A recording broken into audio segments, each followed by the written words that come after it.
హత్య కేసులో నిందితులను అరెస్టు చేసిన జగ్గయ్యపేట పోలీసులు. ఎన్టీఆర్ జిల్లా జగ్గయ్యపేట నియోజకవర్గం జగ్గయ్యపేట పట్టణంలోని జగ్గయ్యపేట పట్టణ పోలీసు సర్కిల్ కార్యాలయంలో ప్రెస్ మీట్ జరిగింది. 27వ తేదీన శివరాత్రి సందర్భంగా నిర్వహించిన ఊరేగింపులో జగ్గయ్యపేట చెరువు బజార్ సమీపంలో రాత్రి సమయంలో జరిగిన గొడవ నేపథ్యంలో జరిగిన హత్య కేసులో నిందితులను జగ్గయ్యపేట సిఐ వెంకటేశ్వర్లు వారి సిబ్బందితో కలిసి జగ్గయ్యపేట పద్మావతి నగర్ చెక్పోస్ట్ వద్ద 6 వ్యక్తులను అదుపులోకి తీసుకుని విచారించి అరెస్టు చేయడం జరిగింది. మరో జువైనల్ను అదుపులోకి తీసుకుని జువైనల్ హోంకు తరలించడం జరుగుతుంది.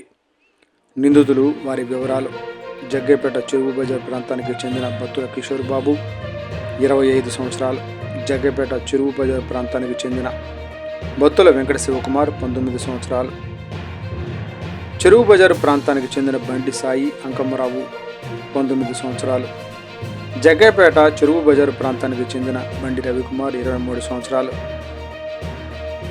జగ్గయ్యపేట చెరువు బజారు ప్రాంతానికి చెందిన వేముల జ్వాలా నరసింహారావు 23 సంవత్సరాలు, జగ్గయ్యపేట చెరువు బజారు ప్రాంతానికి చెందిన రూపాన వినయ్ 19 సంవత్సరాలు, జగ్గయ్యపేట చెరువు బజారు ప్రాంతానికి చెందిన ఒక జువైనల్.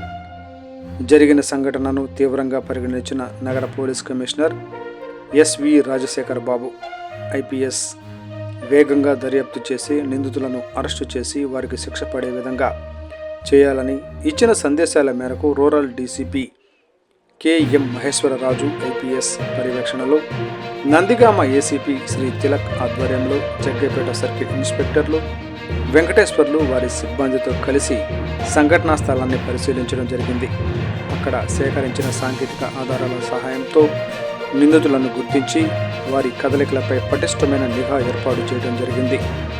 ఈ నేపథ్యంలో జగ్గయ్యపేట సర్కిల్ ఇన్స్పెక్టర్ వెంకటేశ్వర్లకు రాబడిన పక్కా సమాచారం మేరకు జగ్గయ్యపేట పద్మావతి నగర్ చెక్పోస్ట్ వద్ద 6 వ్యక్తులను అదుపులోకి తీసుకుని విచారించి అరెస్టు చేయడం జరిగింది. మరో జువైనల్ను అదుపులోకి తీసుకుని విచారించడం జరిగింది. వివరాల్లోకి వెళితే నిందితులందరూ ఒకే గ్రామానికి చెందిన వారు. వీరందరూ మద్యం మరియు చెడు వ్యసనాలకు బానిసలైన వారు. అదే గ్రామంలో నివసిస్తున్న బొత్తుల శ్రీను అనే అతను ఆ ఊరిలో పెద్దరికంగా వ్యవహరిస్తూ మంచి పేరు తెచ్చుకున్నాడని, వీరు ఎవరితో అయినా గొడవపడిన సమయంలో శ్రీను వచ్చి వీరిని గద్దించి మధ్యవర్తిగా వ్యవహరిస్తూ అందరిలో మంచి పేరు తెచ్చుకున్నాడని, అతని వల్ల వీరికి ఎక్కడ గుర్తింపు ఉండడం లేదని, ఏ విధంగానైనా అతన్ని అడ్డు తొలగిస్తే వీరి గొడవలకు అడ్డు లేకుండా ఉంటుందని ఆలోచనతో స్నేహితులు అందరూ కలిసి పథకం వేసుకొని అతనిని చంపాలని నిర్ణయించుకున్నారు.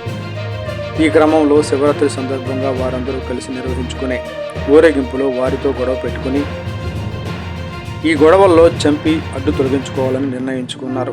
అనుకున్న పథకం ప్రకారం ఊరేగింపు జరుగుతున్న సమయంలో ఉద్దేశపూర్వకంగా శ్రీను మేనలుడు అయిన ఓర్సు నాగబాబుతో కావాలని ఉద్దేశపూర్వకంగా గొడవ పెట్టుకుని గొడవ పడుతున్న సమయంలో బత్తుల శ్రీను అడ్డురాగా అందరూ కలిసి వారిని కొట్టి ముందుగా వేసుకున్న పథకం ప్రకారం వారి జేబులోని కోడి కత్తి సహాయంతో శ్రీను మెడపై మరియు వెనక పొడిచారు. తర్వాత అతన్ని అన్న బత్తుల వెంకటేశ్వర్లను కూడా కత్తితో భుజం మీద పొడిచి అక్కడ నుండి పారిపోయారు.